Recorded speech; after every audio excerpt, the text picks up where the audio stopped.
My name is Christine Novotny, and as Sarah said, I am part of North House's Artisan Development Program, which is a 2-year artisan residence program at North House. My focus is weaving and textiles. I am a huge fan of Arianna's work and how she has positioned herself in the weaving world, so I am thrilled that she is with us today. I started following Arianna's work after hearing about her on the Just Yarn and Fiber Weave podcast in early 2020. And what specifically stuck with me was this Weave of the Month Club, which is a subscription service that Arianna created to open up new channels for weaving or for learning about and engaging with traditional Swedish weaving. And I became a member in 2020 and loved receiving drafts and ideas monthly from Arianna herself.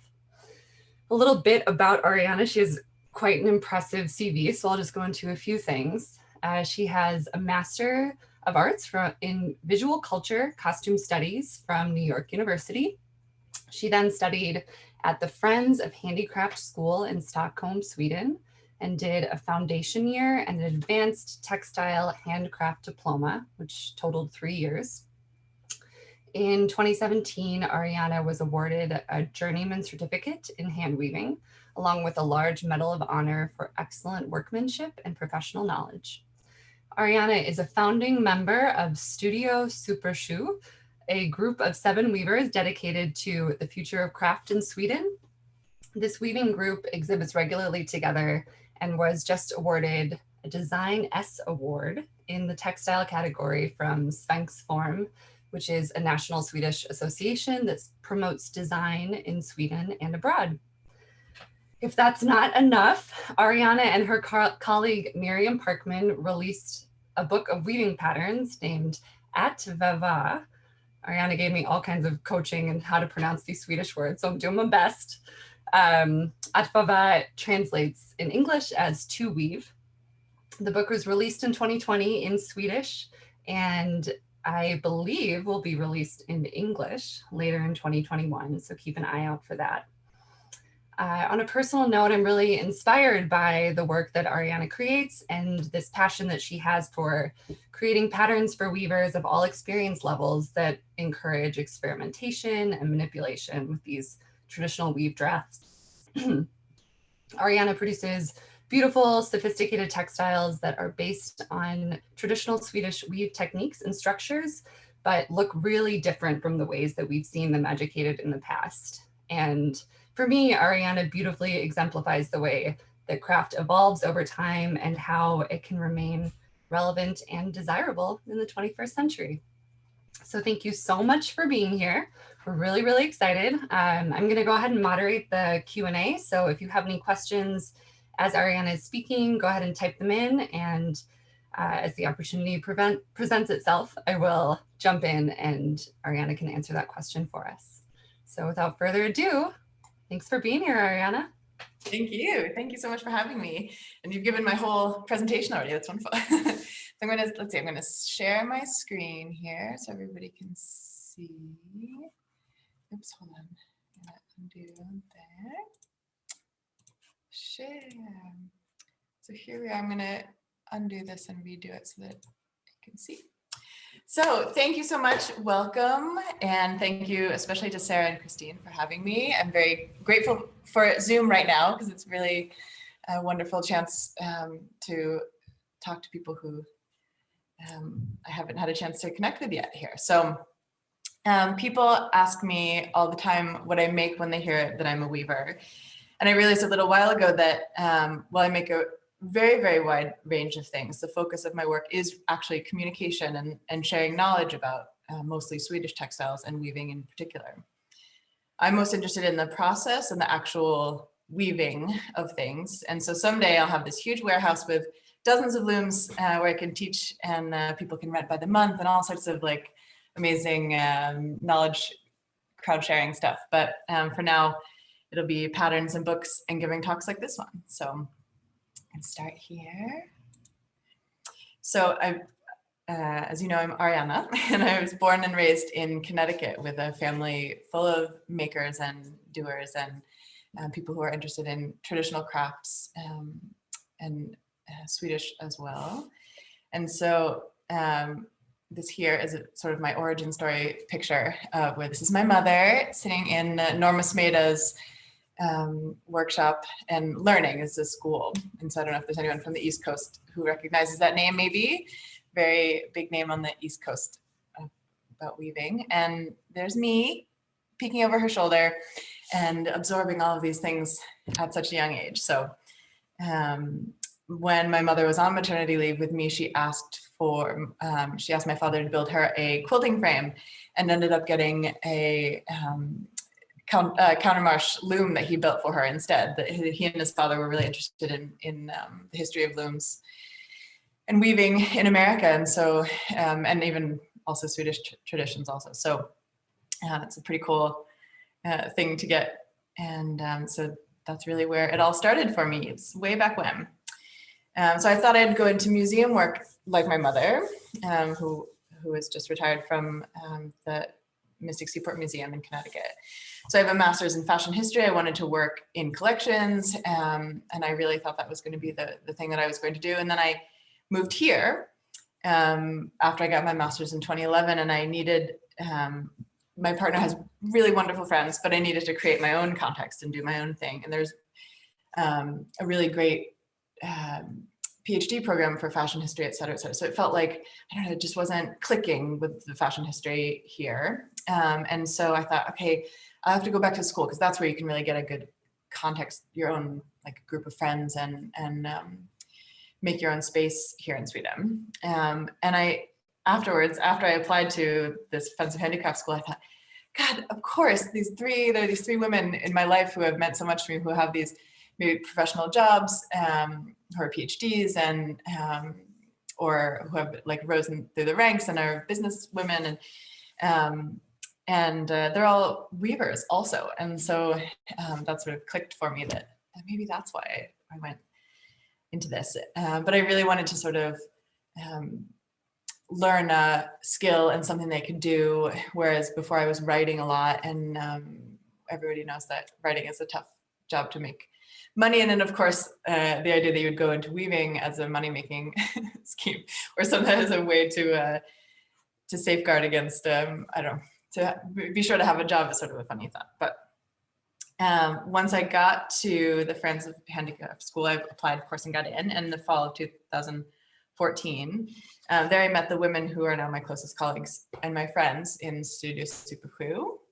And they were all the year above me, but we would all, the people who are in Studio Supersju, among others, we were all the kind of people who would stay late and weave a little bit extra, or do a little extra credit, or be in the dyeing room, you know, until all hours of the night, trying out new things. And so it was very inspiring, and I'm so glad that I met these women, because they're a really important part of my life, and also a really important part of why my career is what it is right now. So this school has been around for a really long time. It has a really great reputation, but also a little bit of like a little dusty, or a little like, I don't know, it's not necessarily thought of among a lot of Swedes as like being on the cutting edge of design and fashion. So they're definitely, I didn't experience that way. I thought it was a really wonderful school that has a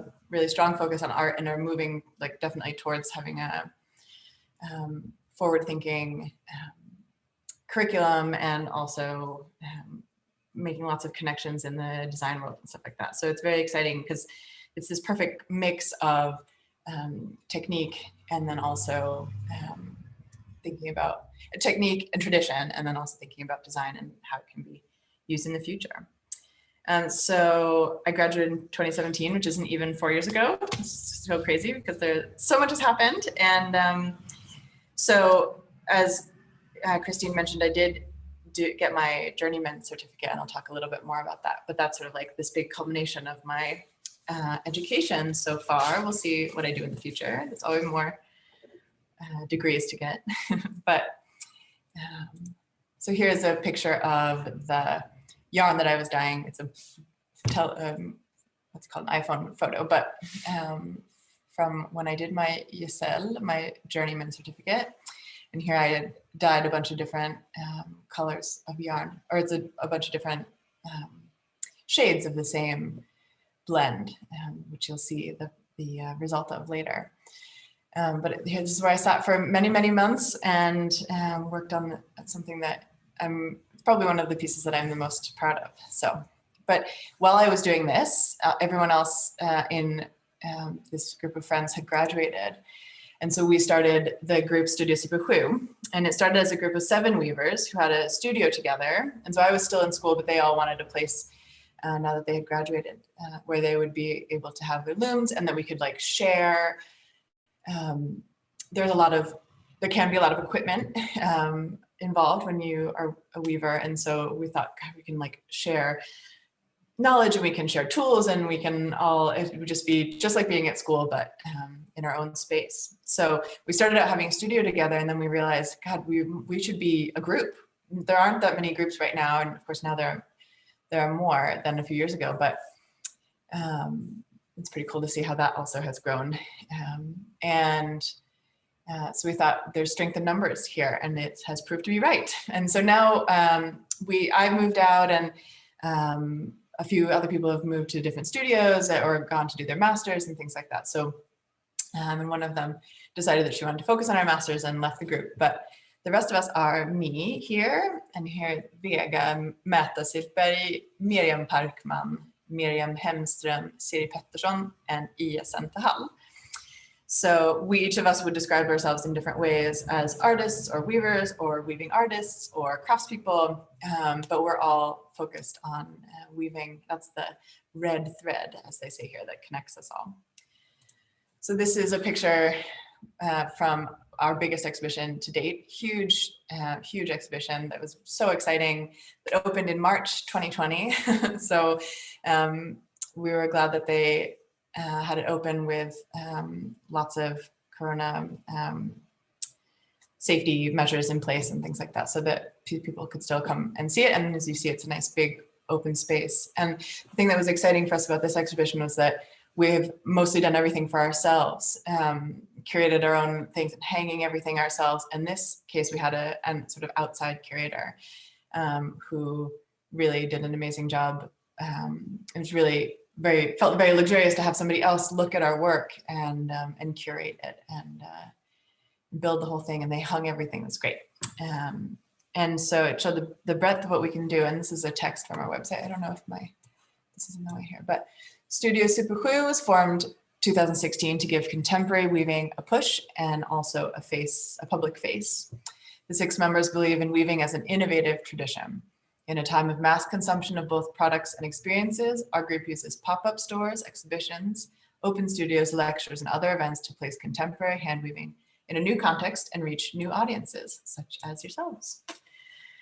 So we're trying to find new spaces for hand weaving and art weaving. And so here in this picture, you can see we got a grant to try out the concept of a handcraft pop-up in a shopping mall right in the center of Stockholm.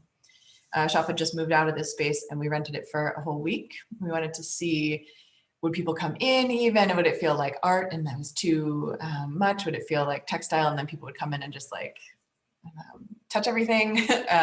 Would people buy things?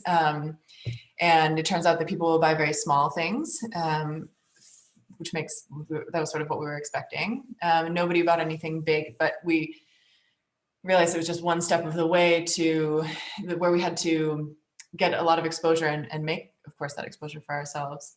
But this exhibition, or this pop-up, was one of the reasons we were awarded the Captain von Hauswolf Prize for Design Innovation. Not so much that we were so innovative yet, but that they want to support the continued evolution of how we work as a group, because they really liked how we worked and thought that we were doing something special and pretty new. So they wrote, if we want craft knowledge to exist in Sweden, we also have to preserve it. Studio Supersju makes an ancient technique modern again, and thereby also give it a future. So we felt very seen when we got this, because it's not something that you apply for or anything. We just got a phone call out of the blue. And it felt like that's such a wonderful, it's very, also speaking of luxurious, it's very, very nice to hear people say nice things about your work, as Christine did, and then also here. So that it just sort of speaks to what we are trying to do, both as individuals and then also as a group. So that was wonderful.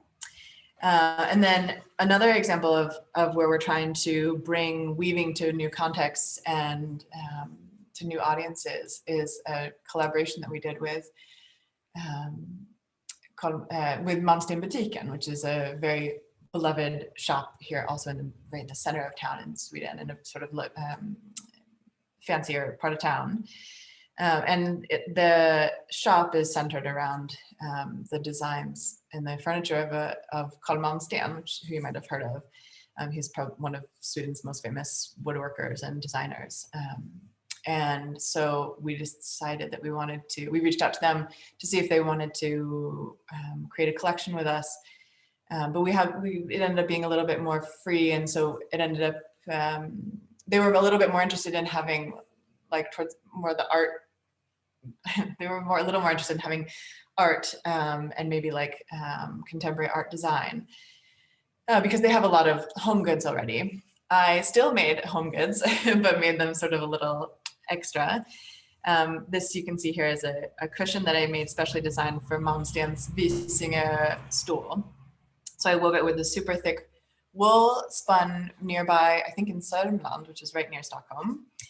And then backed it with a stain-proof synthetic sewed on non-slip patches of leather that was like spillmaterial, which is like waste that couldn't be used in other leather, in the leather industry, and then lined them with batting that's made of that, the wool that's left over after or wool that couldn't be used to be, wool that couldn't be spun into nice yarn, and it's made into batting instead.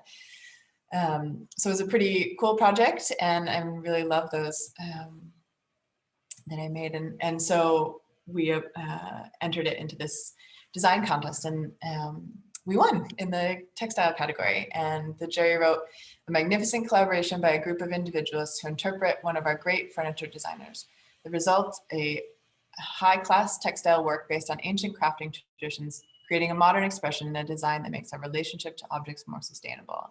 And again, we were like, that's exactly what we're trying to do. This is wonderful. So it's really nice to be able to feel like people are understanding what we're trying to do. And the thing that was also exciting for us was that these are very design-y prizes. So not only the projects that we're doing, but then also the prizes that we've won sort of for them have been putting weaving back into sort of a new context and creating new spaces for it. So that was pretty Ariana, there's a question here. Yeah. Can you repeat the name of the store in Stockholm with Carl? This one? Yeah. Yes. Yeah, it's Malmsten Butiken. So the Malmsten, I can spell Butiken, Butiken. So it's like just his name. They put words together. It's kind of like German. They put a lot of words together into one. So Malmsten Butiken means the Malmsten store, basically. Great, thank you. So then I thought I'd present a little of my own work, because one of the nice things about Studio Supersju is that we are 6 individual artists and craftspeople and weavers and art weavers, et cetera, who all have our own production and our own way of making art and our own processes. And then we come together and we have exhibitions, or like I said, we have these pop-ups, or we have all these different events. But that we all make space for each other. It's this great thing where like we all have space to do our own things, but we have the support of these other women in the group, which is awesome. So I would say that I'm everyone has a really broad range of ability, but I would say that I'm the one who has chosen to make things that are a little bit more practical, or what are called bruksföremål, which I like to translate as working textiles, because att bruka is like to use or to work. And so that to me is the most interesting thing to weave, especially by hand, because it feels like so many people, I mean, it's sort of a tired thing to say, but so many people either buy mass-produced things, or here in Sweden, everybody has things that their grandmother made that are so special and precious, and they are, but they have been mangled very carefully and folded beautifully and put in the closet, which everyone gets to choose what they do with their grandmother's stuff. But I want to create this space in between where they're really beautiful things that you surround yourself with every day that you also use until they're rags, and then you maybe make a rug with them or something. But so here is a little example. This are napkins that I made for my friend who got married. And then if anyone has been following my gist work, this is a one of the most downloaded patterns here. I guess just to brag a little bit more, but the people really love this pattern. It's a towel, like just a kitchen towel or whatever you want to use it for, in halvdrell, which is a simplified overshot. And it's simple and easy to weave, but is a really visual knockout, I think. So, and here's also a real bestseller and one that people ask me about all the time, which is a waffle weave face cloth, or a dishcloth if you want to be just scrub your dishes with it. And this is in the book, actually. And these are one of my favorite things that I've ever woven and ever designed, which are towels and then also napkins you see here. That was a Weave of the Month Club thing, but I think I'm gonna have to bring it back another way somehow. And this is a bath mat in Ria, the Ria technique, which is like a long knotted pile technique. And so this one kind of maybe toes the line between decoration and bruksformål, but I wove this one and many of these that you see behind me as bath mats. So, and again, that sort of idea of surrounding yourself with extremely luxurious things for every day. And then finally, this was actually just a sample that I made at the end of a warp, but ended up as a pretty cool little washcloth as well. And I'm pretty sure it's, I mean, I know what it is in Swedish, but I think it's a honeycomb in English.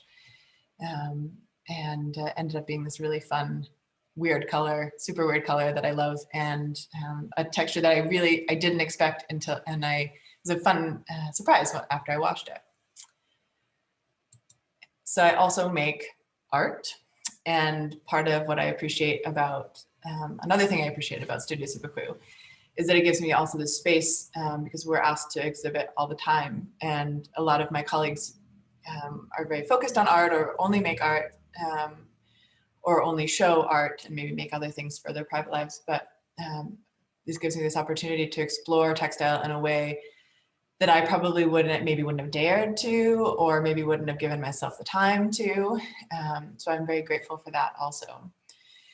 I've been doing a lot of thinking, that especially at the turn of the year, the end of the year, about what I want to do with more of the art side of things. And I've been sort of exploring for a while, and I'm excited to really focus on the idea of how and whether textiles can describe a process, and especially their own creation, or their own coming to existence. So I'm not going to say, that's sort of, I'll leave it at that. But so here I just wanted to present a few of my work. So this is Monument, Say It With Cake, from our exhibition Butterfingers in January, about a year ago. And this is En series slösgöl ett snårigt parti, from our exhibition Studio Supersju Smeksamma slag, which was in 2018, I think. And then another part of what I do, sort of in the art section, so to speak, is use these rug techniques, the knotted pile techniques, to explore color and the color exchange and color fades and things like that. So this is my first piece of public art, actually. It's just bought by Gävle Kommun. So it's going to be in a administrative building from now on display. So that's pretty exciting.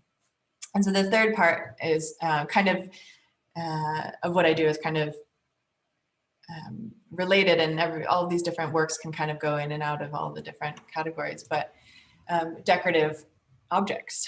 And as I was looking through all my photos, I went, wow, I make a lot of pillows and a lot of scarves. So that's what I'll show you here too. If you've been following my gist work, this is also a gist pattern, also free on their website.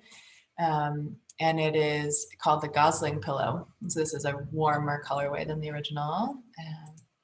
And then here's a Weave of the Month Club pattern from February 2020, I'm pretty sure, or March. And here's a 2019 Weave of the Month pattern. And then here's another one of my all-time favorites. This is also waffle weave, actually, and it's also in the book because I wanted to show how different one technique can look depending on the set and the materials and the finishing, etc. So those are some decorative things. But again, I really just love the process, and that's really where I feel the happiest and most at home.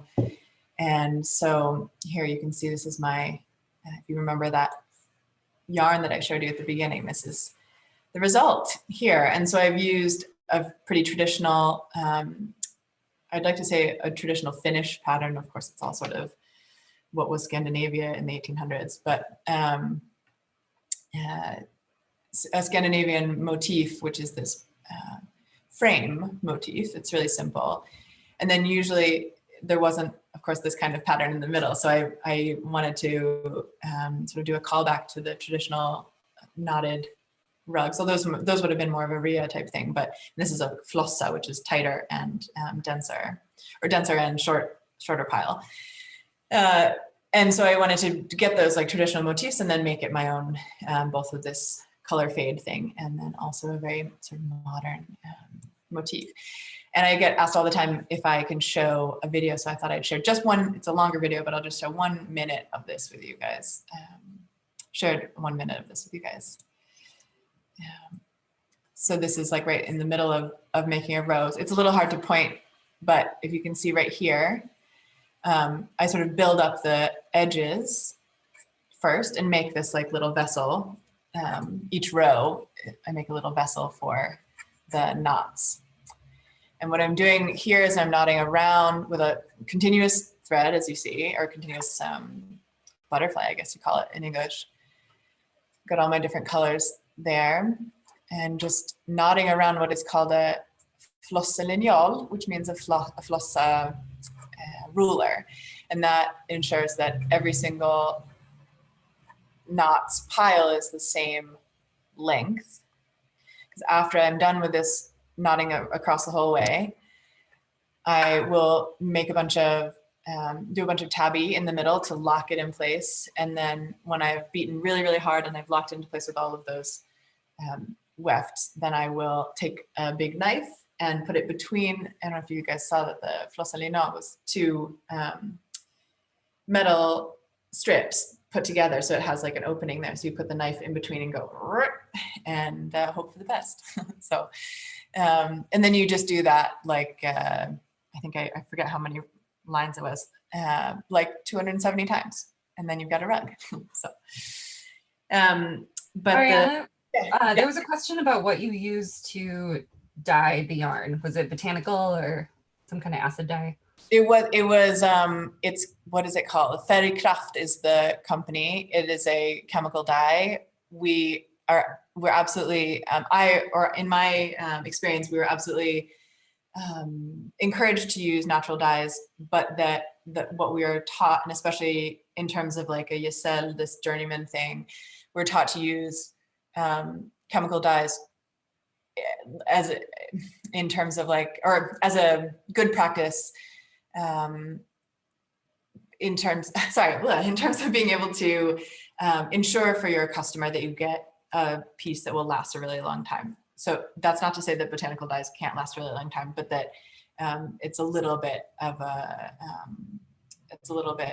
more of a sure shot to use the chemical stuff. So it is still pretty small scale, and I still prefer it, I think, because I love natural dyeing, but I also like to have control.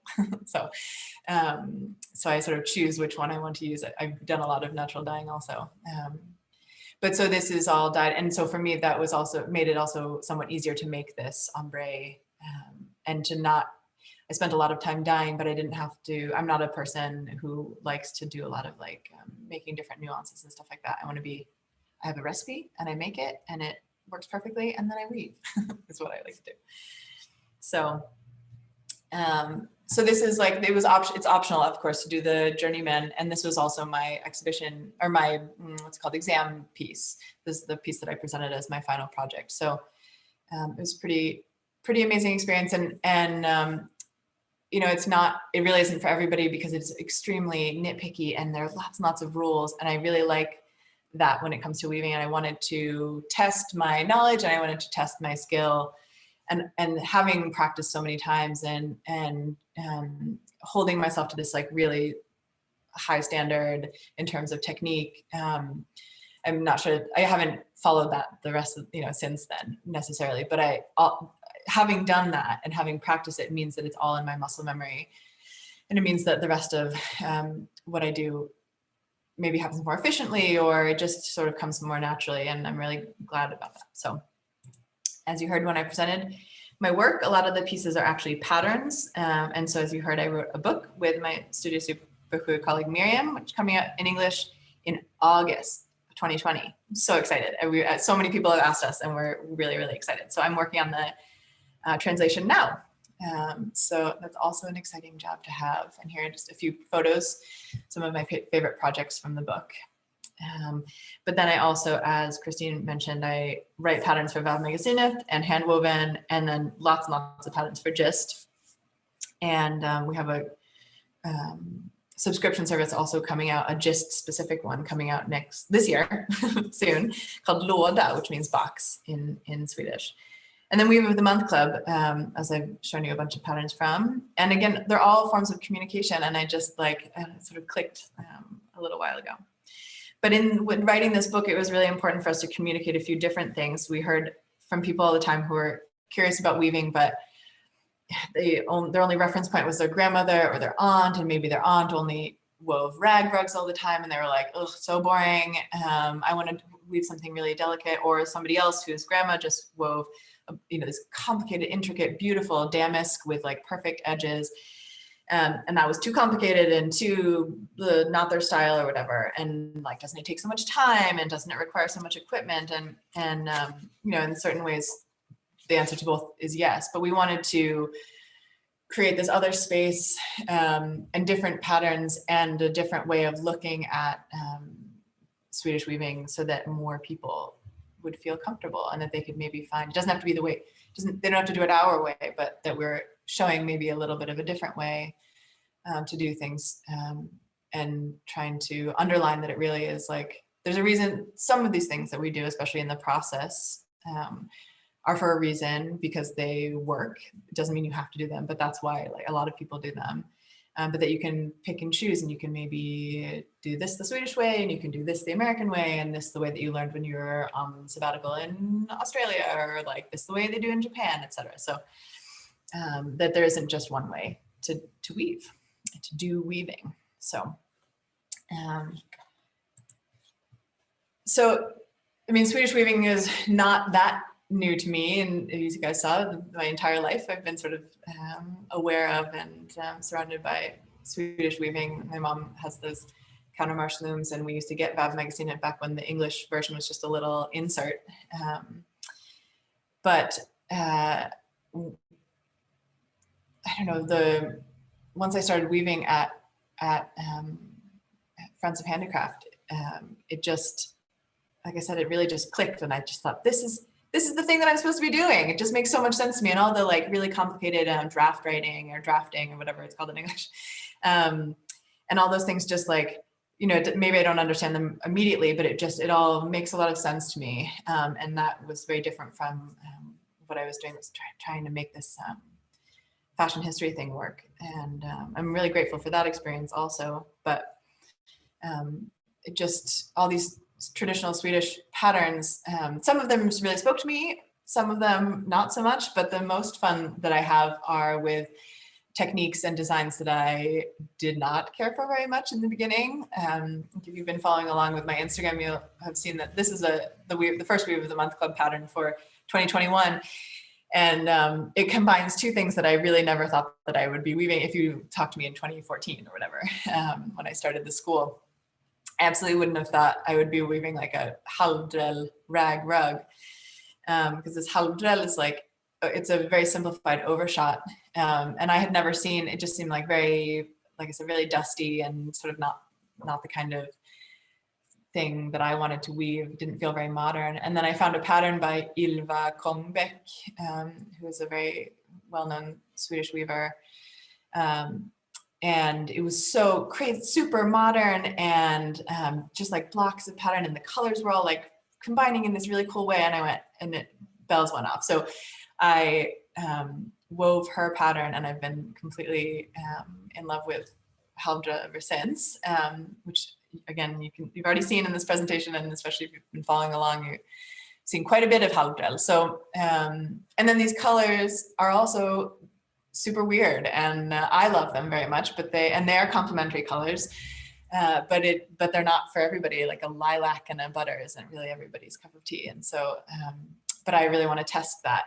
And I've just made a few more that I'll share on Instagram soon that are like just pretty weird combinations, but that is what's so fun about it. And that's what to me makes it something different and new and brings it in this new direction. So there are lots and lots of people who are working here in Sweden on traditional weaving. It's so important that exists on all these different levels, but that I don't need to also be that person. So, so I'll talk a little bit more later about it being important for the traditional textiles will continue to be relevant and needs to move forward as well. So. Ariana, before you continue, there's a question: what makes Swedish weaving unique from American weaving? Well, that's a good question. I don't know. I mean, to me, I guess that the thing that when I say, that's a good question. When I say Swedish weaving, I think I am so process based that I think that I'm thinking mostly about like, I actually don't know the difference between warping front to back and back to front. I don't know what those two things mean, but that that just the process of setting up the loom and preparing is pretty different. And then I feel like when I talk about Swedish techniques, like for example, Haldra, it's not that common. Of course, there are people who have heard of it, but overshot is really popular, and like Jämtlandsdrill is crackle weave, for example. And of course, a lot of people have heard of Ria weaving and everything. So when I talk about Swedish weaving, I really think that I'm so practice focused and like process focused that I'm thinking more about that. And then of course there are these techniques that like rose path and monk's belt and stuff like that people associate with Swedish weaving because they're very popular here. And I would also say that was something I didn't understand at first, is that there aren't a ton of Norwegian weavers in Norway, and there are even fewer Danish weavers. And so it is really interesting. It was interesting to go. I've met a bunch of people who weave from all those countries, and there aren't, from their own anecdotal evidence here, there aren't 7 weavers who would be able to start a group like that and who are just starting out their career. So Swedish weaving has it's a really strong tradition. So are Norwegian and Danish weaving and Finnish weaving, but Swedish weaving has this other, it's a lot of what you probably see when you're hear of Scandinavian weaving. But that's a good question. I think I have to keep defining it, especially as I'm going to be translating this book. And what do I mean? And so I'm sort of been thinking about that question a lot and have an okay answer so far. But I try to use these maybe traditional Swedish techniques in these new ways, like bath mats in the Ria technique. This is the first one I made, and I love it, but I also might have done it a little differently now. And then maybe like trivets in a really unbalanced tabby, and these towels that are technically like a white towel with red stripes, but isn't something that your grandmother would maybe recognize as a beautiful, nice towel. So I think Swedes love a new twist on these things that are so familiar to them, because as you maybe are hearing, like everybody's grandmother, aunt, or mother wove.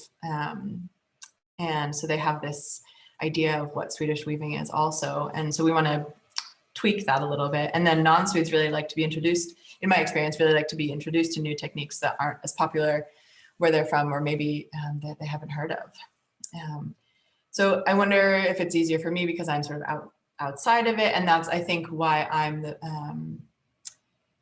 the person in this group and like one of really, I think, the only people in Sweden who is making brukstextilier, these like working textiles, but in this sort of with a twist, because I think a lot of people just don't, it isn't valued. It's the same everywhere, of course, but it doesn't have the same value. And so I think I'm able to come in from this outsider perspective and be like, oh, but what if we did this and what if we did that? And see the possibilities in it in a different way. And then of course, being able to speak to you guys in English, but you can hear the only people that I speak to in English nowadays are under 3 years old. And so, so I don't get a lot of like feedback that way. So I'm still learning a lot of the Swedish words I'm still relearning a lot of the English words for a lot of the weaving stuff. So, but when when I moved here, I was a historian. And kind of started out like coming into weaving and traditional textiles through traditional folk dress. And I got to borrow this is my mother-in-law, and this is maybe I think her grandmother's skirt. And this is hand woven. It's not a real apron. It's part of the skirt. And she has an apron on it, but she also has a hand woven frontispiece there. And then this is my father-in-law with my partner Eric and our baby Axel, who's now 3. And this is my father-in-law, and he's in Norrbottensdräkt, and his mother wove the fabric for his shirt there. And so it's this really wonderful tradition. We still dress in that clothing every midsummer, and it really is fun, but it also is like, there are also a lot of rules about it and a lot of things. So when I was thinking, not just like on a personal level, but if I was maybe going to try to get into like researching it, I don't know, just didn't I kind of lost a little bit of interest because even as a historian, because it just felt, not everybody feels this way, but for me, it felt like it was just a little bit too locked into place, and that there wasn't a lot of room for interpretation or for understanding that like whatever the objects are that a lot of these pieces are based on were just part of the whole breadth of how people dressed at a certain point, and that there's not this one way of doing things. And so you can hear the echoes of how I work in weaving also. There's not just this one way of doing it. So I really got the best of both worlds in the weaving world, where I got this traditional technique training, but also the freedom through my school and through these wonderful teachers that I had to take it where I wanted to, and really got so much support.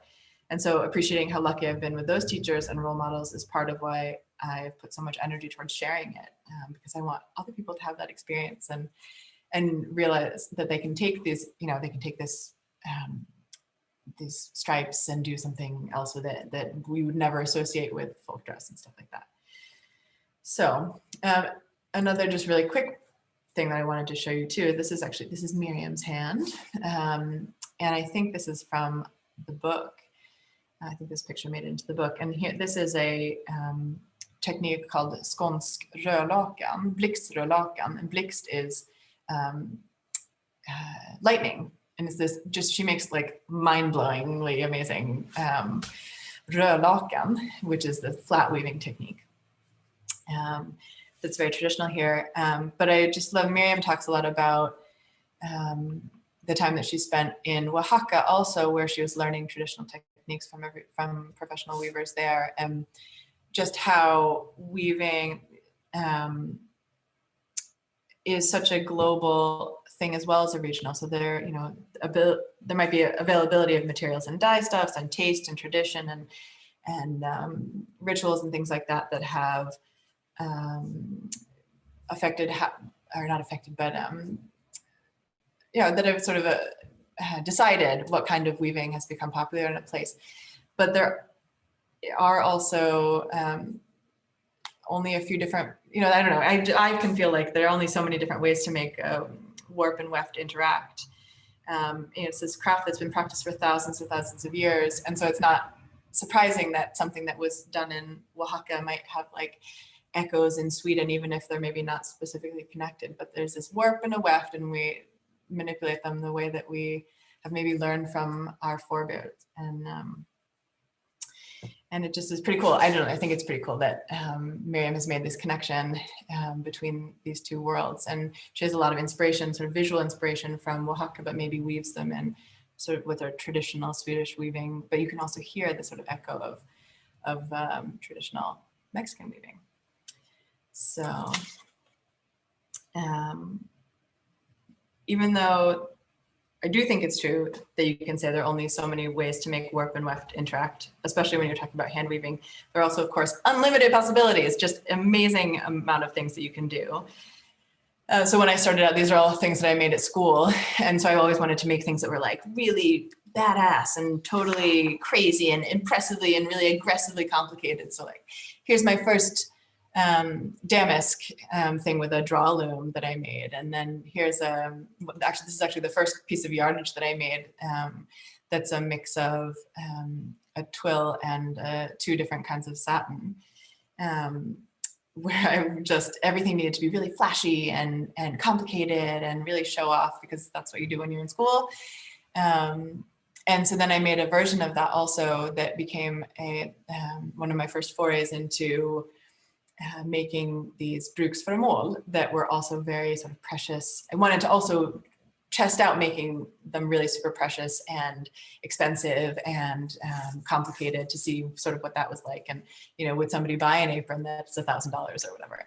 So this ended up as an apron. And this is a really sort of close-up detail of the same structure that this is made in, but this is a really kind of heavy wool. And this is linen 28.2, I want to say. This is a long time ago that I made that, but really, really super, super thin linen. And there's the apron. And so this detail is maybe like here somewhere. So I wanted to test that out.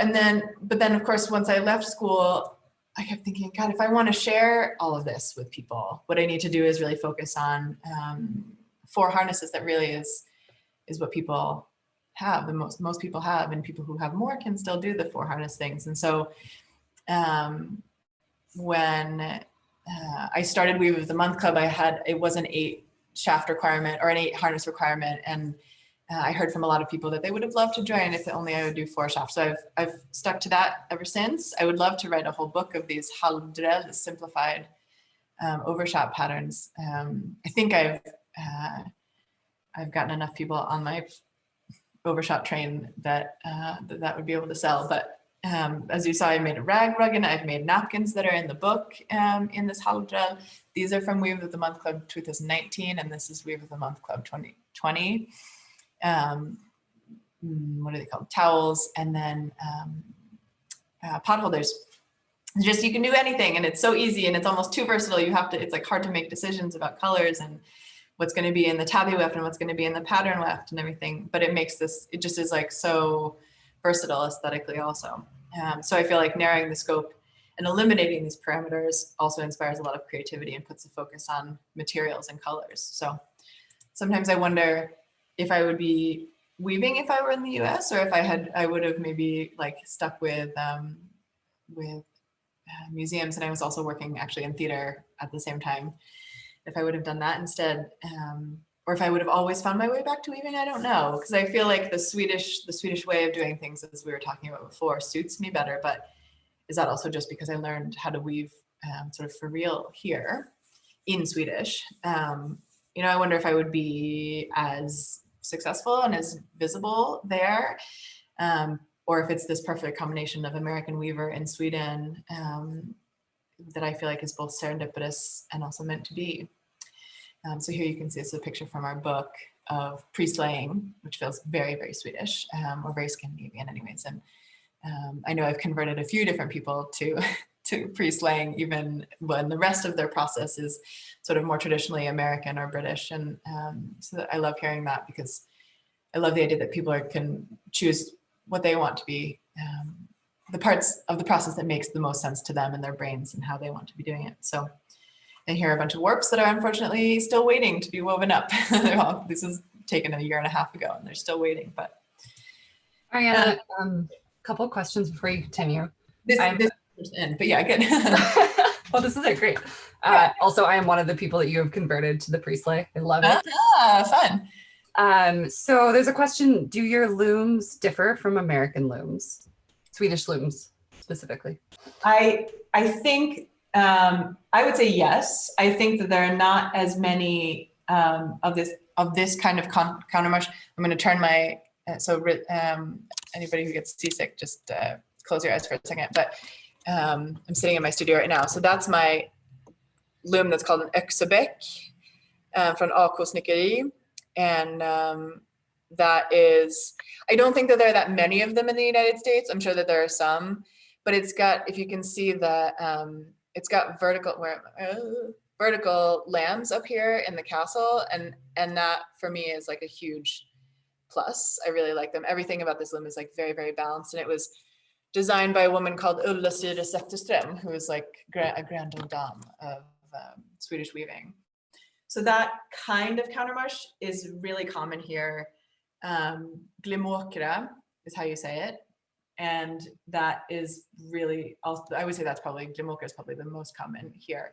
And they have horizontal lambs. And I have a really hard time. It's not the manufacturer's fault, but I can never get them to balance. And the same thing with this, which is a rug loom that I inherited from the estate of a textile artist. These are called, I don't know what this is called in English, but it's called I'm totally blanking right now. Counterbalance? Is it a counterbalance? Is that what this is? That's what it looks like, yeah. Okay, that is probably what it's called. And it is a, God, I'm totally blanking on the word in Swedish. Somebody's probably gonna write it in the chat. But I have also a really hard time balancing this one. So this like super complicated countermarch, I'm like, got it. This is like the most simple loom that you can find, and it just, I need help.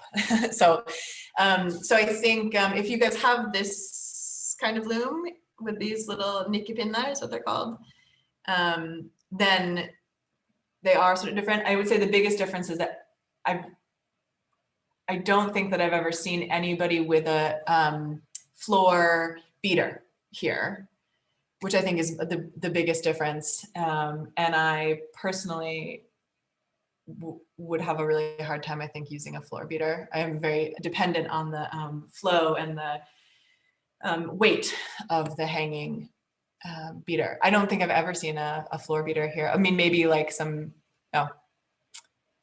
So I think that's maybe the biggest difference. Great. There was someone excited that your father-in-law is from Norrbotten.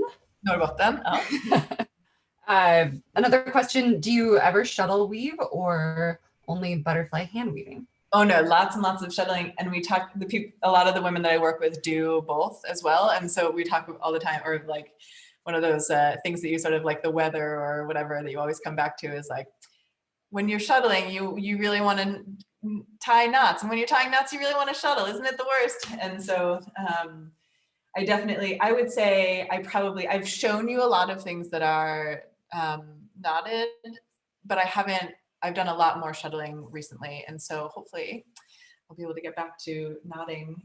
But this loom is going to be occupied by my colleague Siri that I showed you before. She's going to be weaving a tapestry on this, a really, really, really big one as a commission. And so she'll be here with me for a long time. I'm very excited about that. So I'll have to stick to that one's 150, mine's 150 centimeters wide. I don't know what that is exactly in inches, but this one is 7.5 feet wide, weaving width. So I've got potential for a really, really, really big rug sometime in the future. Great. There's also a request for you to explain the pre-slay a bit more. Sure. Should we do it? I don't know if people have to go, or I don't know what the timing thing is. If it's if we about 3 minutes till 1. Yeah. Yeah, and it's okay if we go a couple minutes over, no problem. Okay. Great. Pre-slaying is the only way to do, no, I'm just kidding, is my preferred way of doing it, partially because we work in centimeters here, and I personally have a hard time understanding why you would like use a rattle or anything like that in centimeters, because you end up with like having to, in my what I've learned about rattles, which is how you sort of distribute and separate the warp for people who maybe aren't weavers, before drawing on, putting the warp on the loom, is part of the whole point of a rattle being great, is that you can kind of like separate it into bigger sections and throw it on there. And feels to me like if you're going to use a rattle with centimeters, you have so few in each little pocket that it's just as well to do something like pre-slaying. So both of those techniques, or both of those ways of doing things are after you have warped, so you've decided the length and like the order all your warp will come in on the I have a big warping mill that you can see back there. And so then you take it off the warping mill, and the next step is what we call pre-slaying. And so I do that so that I can spread the warp out to approximately pretty much the right width that I want it to be in the loom, but it's kind of a quick way of doing things. So I'm not like threading every single one separately. I'm threading maybe 4 or 8 at a time. So it's kind of like it's meant to be kind of a quick process, just to like spread everything out a little bit, and also make sure that they're they're spread out to the right width, but then they're also equally spread out across the width of it, which will give you better tension on the loom when you draw on. But the thing that I like about pre-slaying, or let me back up. The thing that I can imagine that some Americans would be like, why would you want to slay twice? And when I think about it, I go, why would you want to tie on twice? So this is part of the process that is, I think it's really a matter of personal taste. But something that I like about pre-slaying, and you might also be able to do it with a rattle or however you all do it, but that I can like mix my different warp chains up if I want. If I decide I want them to be different for some weird reason, which almost never happens. Or like when I'm doing a double weave, I can make 2 or 4 separate chains and lay them like on top of each other and pull like from the different warp chains to integrate them. Or sometimes I've done like, if I only have a few, if I have just a few stripes, even like this one that you guys can see on the screen now, if I only have like a few stripes, instead of switching yarns and cutting, like doing this whole thing in white and then cutting and then doing, how many was it? 8 ends, if that, and then 16 and then 8 and then 16 and 8. I'll do like the entire thing in white, and then I'll make 1, 2, 3, 4, 5 chains. They're teeny weeny chains, but of, let's say 24 threads. And then when I'm pre-slaying, I'll pull from the white until I get here, and then I'll pull from the red one, and then a white one, and then the red one. Because when you pre-slay, you have your cross behind the reed, and then you pull them all through, and then you make a new cross. So you can kind of like mix and match your chains, and like if you made a mistake or if you whatever, you can kind of choose how it will be beamed on, and then you make a new cross. So I feel like it's really flexible. Again, I don't know that the other ways of doing things are not flexible, but for me that is a big plus of pre-slaying. And so then you stick your, I don't know if you can see that far, but I've got that reed in the loom there, and draw on and do the rest of the process. So you should read my book. It's a much more succinct description of it there too. I put the links of the Instagram videos that you did explaining the process. I put that in the chat so people can check out those 3 videos to learn a bit more. Wonderful. All right. Were there any more questions? No, I believe we've answered them all. Well, I just want to end really quickly by saying I was just interviewed by Hemslöjden, which is a craft magazine here, about den annalkande vävboomen i Sverige, which is the oncoming weaving boom in Sweden. And so we who do this professionally have like known or hoped it would come for years, because if you are trying to make a living on this, of course you have to believe that it will be big, or else you won't have any customers. But so it's exciting that it seems like there are all these third parties or media and things like that that are sort of feeling what we've been feeling and seeing that there's a weaving boom here. So so we're gonna ride this wave here, and I hope you guys will all join too. So thank you. That's all. Yes, wonderful. Thank you so much for your presentation, Ariana. It was fascinating. And Christine just put the link. A couple people were asking about the book. So look in the chat for the link there, or visit Ariana's website. Yeah. Yeah, and I actually don't think I have anything about the English version actually on my website now that you say that, but but on my Instagram, which you can see here up on the screen, that's Clothing for Moderns there. This is my website, and then Clothing for Moderns is my Instagram handle. And there I have a little information, but it's from Trafalgar Square Books, which I'm sure many of you are familiar with as craftspeople. So you can look them up, and August 2021. I don't think it's available for pre-order yet, but soon. Sounds good. Yeah, and just another reminder that this presentation will be up recorded on our website probably sometime early next week. So if you'd like to go back and rewatch anything, you can feel free to do that. And hope to see many of you at our other talks and events throughout the month of February. So thanks so much for being here, everybody. Thank you so much.